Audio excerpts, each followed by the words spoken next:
Antes de empezar con esta interesante entrevista, les digo a los que están viendo que por favor se suscriban a mi canal y comenten la entrevista porque es una forma de ayudarme en el crecimiento periodístico. Estoy en comunicación con el destacado militar boliviano, el general Luis Alcázar. General, muchísimas gracias por acceder a esta entrevista, muy amable como siempre. El agradecido soy yo. Muy buenas noches, Juan Carlos, y estamos un saludo cordial a todos quienes nos acompañan en este Zoom y estamos a tu entera disposición. Hay una cosa que me preocupa. Yo viví 4 años en Perú, de 2011 a 2015. Conozco la República del Ecuador, varias provincias del país.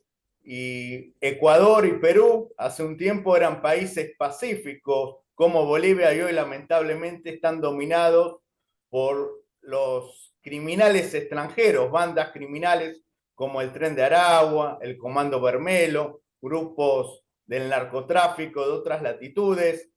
¿Qué se debe hacer para que en Bolivia no pase lo mismo? ¿Cómo se debe prevenir para que en Bolivia no ingrese gente de mal vivir y ponga en zozobra a la tranquila, a la pacífica y laboriosa sociedad boliviana?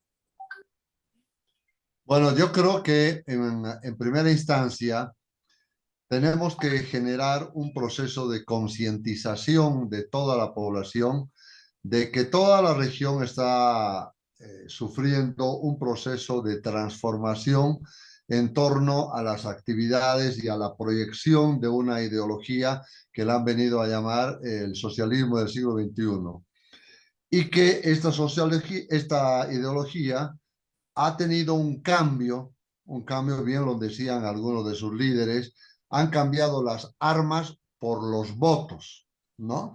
En el marco de una sociedad, es decir, la intención de llegar al poder por las armas ya ha sido desechada y el objetivo, la estrategia para llegar al poder ha sido hacerlo en forma democrática, entre comillas, para que una vez alcanzado el poder, instaurar lo que constituye, lo que todos sabemos desde hace muchos años, una dictadura del proletariado, un socialismo, con el tinte ideológico los tintes ideológicos que General, ¿usted podríamos... ve alguna relación entre la ideología y estas bandas criminales? Porque lo que yo digo es muy Sí, sí, sí. delicado. Lamentablemente están pasando A en otros eso, países de la región y Bolivia no es justamente, ajeno.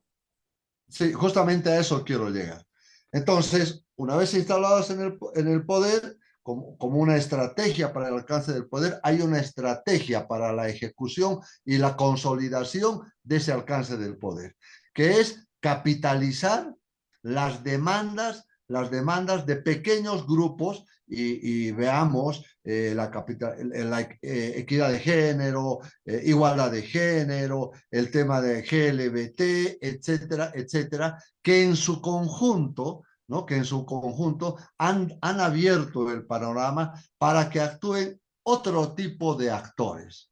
Y ahí entro en la respuesta a tu pregunta. Ese tipo de actores, lamentablemente, están relacionados con el crimen organizado. Es decir, el crimen organizado comienza a actuar en torno a ese escenario político que le es favorable a sus actividades. Que le es favorable a sus actividades. ¿Por qué? Porque hay mucha proclividad, hay O mucha sea, es una tendencia condición a sine la qua non corrupción. para que entre el crimen organizado extranjero, que haya un gobierno de tinte progresista. Perdón, si he entendido bien la pregunta, ¿cómo podría suceder eso que te acabo de decir? Eso es lo que me has preguntado. Sí, sí es una condición necesaria que haya un gobierno de tinte progresista para que ingrese el crimen internacional. No, yo creo que no es una condición necesaria, pero le es una circunstancia favorable. ¿Ya? Que creo que son dos conceptos diferentes.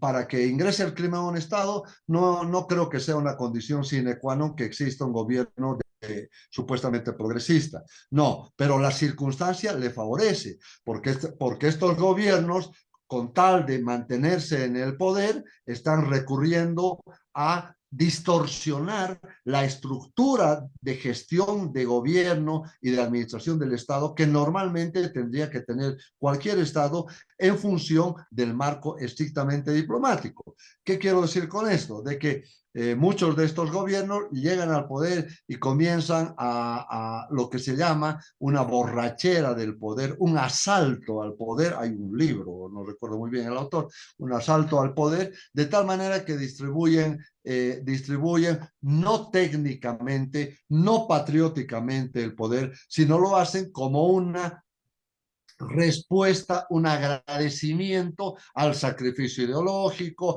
al proceso político, etcétera. Y es por eso que vemos en muchos estados un conjunto de autoridades que no tienen la mínima formación académica profesional para cumplir con el encargo que exige el cargo al que han sido nombrados. Estamos observando la desinstitucionalización, por ejemplo, en nuestro país, del sistema diplomático. ¿Cuánto nos está costando eso, que tengamos un sistema diplomático totalmente desinstitucionalizado? Eso hacia el tema exterior. En el marco de política interior, reitero, las bandas criminales, al saber que hay una distorsión de la consolidación de la legalidad, de la justicia, una división de poderes sólida, etcétera, entonces obviamente comienzan a incrementar sus actividades criminales, y eso es a nivel internacional. Pues por General, eso se incrementa el narcotráfico, etcétera. mi temor es fundado de que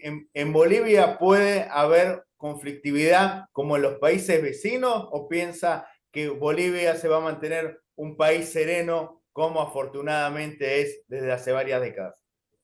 Bueno, nobleza obliga a reconocer que estamos ante un riesgo muy crítico, ante un riesgo muy crítico de un proceso de desestabilización, porque el gobierno lamentablemente está dando mayor importancia a los problemas de tipo político, ideológico, partidario interno, que a la gestión de Estado, ¿no es cierto? Entonces, eso hace que se pierda el norte, porque tenemos muchos problemas, están subiendo los precios, el crecimiento, las últimas noticias nos han indicado que no va a sobrepasar el 1,6%, es un grave problema, Pero estamos sufriendo disculpe, problemas general, tampoco la climáticos, etc. oposición aquí en Bolivia se preocupa de temas de geoestrategia, de política internacional. Lamentablemente hay un vacío tanto del oficialismo como de la oposición. Parece Que que no es poco nuevo. saben o que no les interesa ver a Bolivia en un contexto internacional, regional. Ese tema no es nuevo, mi estimado Juan Carlos. Hemos perdido el mar por no tener un esquema de planificación estratégica nacional. Hemos perdido el Silala por no tener un sistema de planificación estratégica.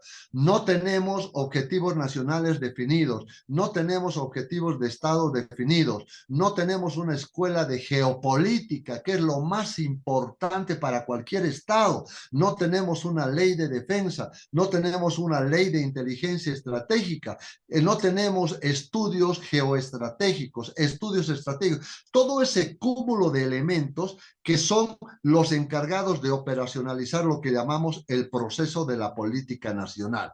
Si se tuviera conocimiento de eso, con seguridad que estuviéramos mucho mejor, pero y eso, ese tema encadena con el hecho de que un gran porcentaje de nuestras autoridades están en su cargo políticamente, no académicamente.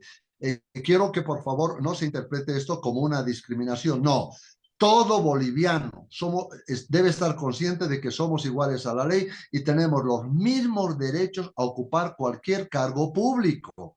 Pero obviamente tiene que haber una Pero ¿por qué muy formación pocos ven académica. a Bolivia en su conjunto? Ven regionalismo, partidismo, pero no ven el tema geopolítico. Lo que le pasa a Ecuador y a Perú son países relativamente cercanos a Bolivia. O lo mismo que pasa en Argentina. En Argentina hay una ciudad dominada por el narcotráfico, donde hay prácticamente muy seguido muertes, tiroteos. ¿Cómo hay que prevenir? ¿Con alguna legislación? con más capacitación. Usted está hablando mucho de la capacitación, sobre todo en temas de geopolítica, que parecería que acá poco importan. Yo creo que vamos a lograr eso con una concientización de la clase política, por una parte, y una concientización de la estructura de gobierno, por otra, de que los intereses del Estado son superiores a los intereses de gobierno y muy superiores a los intereses de un partido político y demás a los Así intereses es. individuales.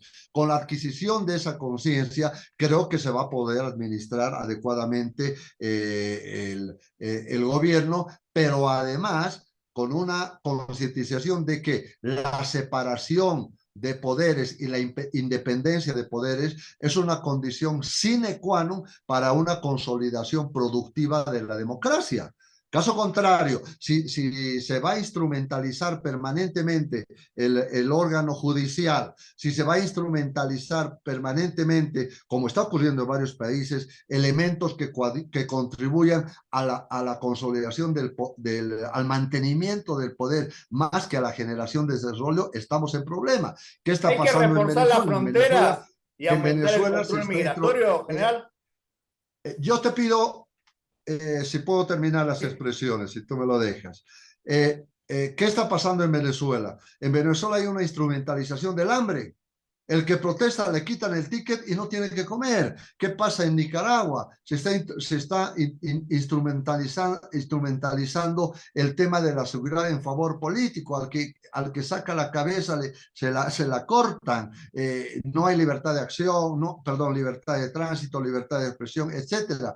Acá en Bolivia se está instrumentalizando el desconocimiento de la mayoría poblacional, que son nuestros pobladores, particularmente del área rural, sobre lo que es la administración del Estado. Entonces, cuando se instrumentalizan esos elementos, se entra en un proceso decadente de gestión de gobierno.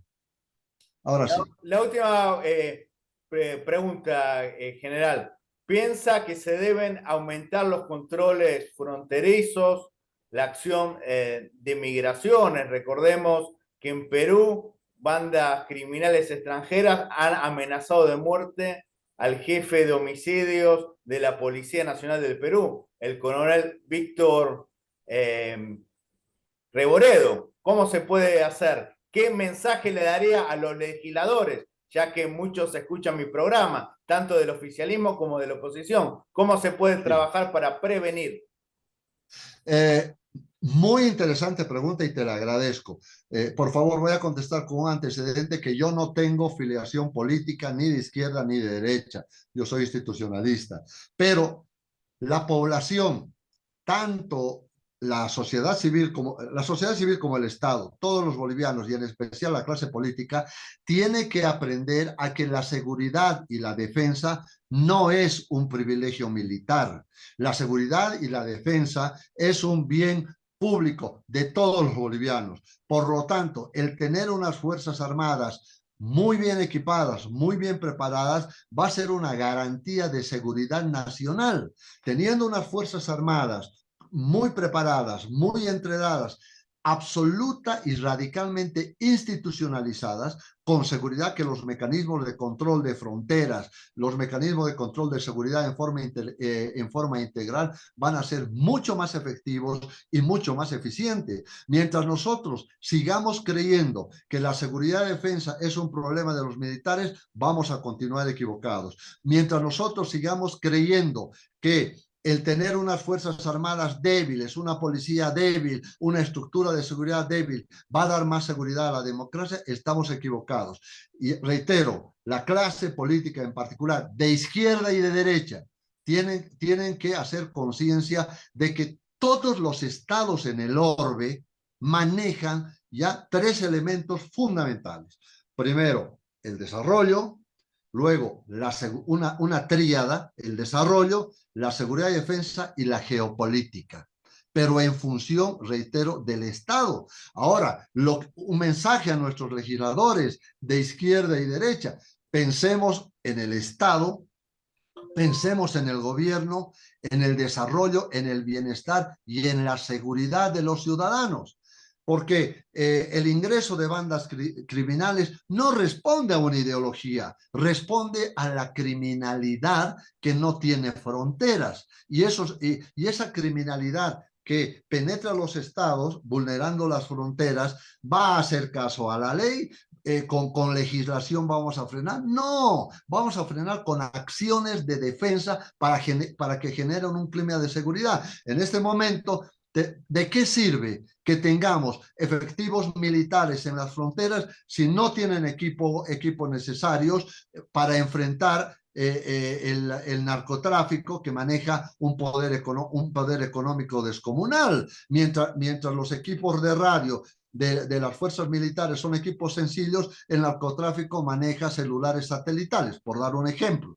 Entonces, reitero, tiene que haber una adquisición clara de conciencia política, reitero, de izquierda y derecha, de que lo primero en un país es la seguridad y defensa, y que una vez teniendo consolidada la seguridad y defensa, se va a poder aplicar planes de desarrollo para el Estado que en fin último van a desembocar en el bienestar de todos sus ciudadanos. Creo que eso es importante y, por supuesto, dejar los problemas políticos, tienen que tener soluciones políticas, pero tiene que haber propuesta tanto de izquierda cuanto de derecha. Lamentablemente la población no está recibiendo respuestas a sus demandas, no está recibiendo una información clara sobre propuestas de solución a los problemas nacionales.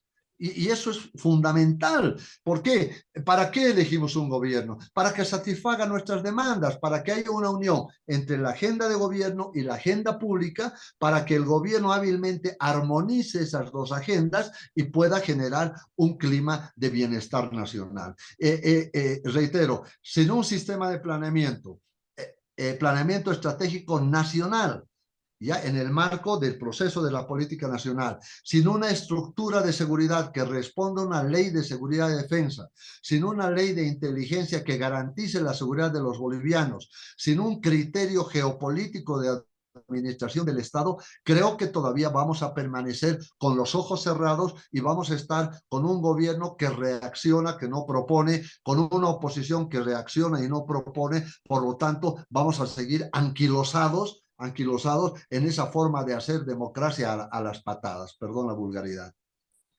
Muchas gracias, general. Ojalá que esta entrevista la escuchen legisladores arcistas, masistas, de Creemos, de Comunidad Ciudadana. Hay que trabajar por el bien de Bolivia, independientemente de la ideología, del posicionamiento. Hay que trabajar por el bien de Bolivia y sobre todo conservar la paz que tiene Bolivia. Hoy Bolivia es un paraíso, un oasis en la región. Tendrán 1000 problemas los bolivianos, pero la gran virtud es que es una sociedad pacífica. Ojalá no se termine con esta paz que se merecen todos los Realmente, bolivianos.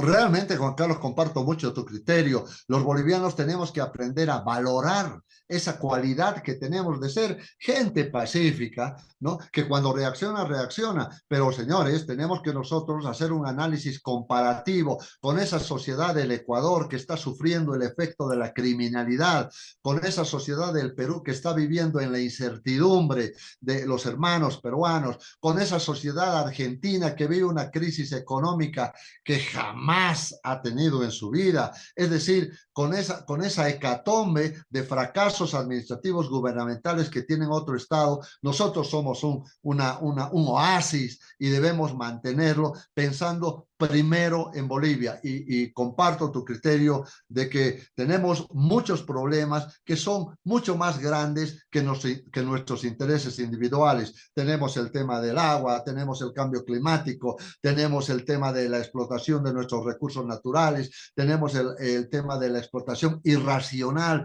de nuestras riquezas, es decir, un cúmulo de elementos problematizantes a nuestra realidad que debían tener mucho más importancia que estar peleándonos entre bolivianos por querer consolidar el derecho a hacer uso del poder por ambiciones individuales.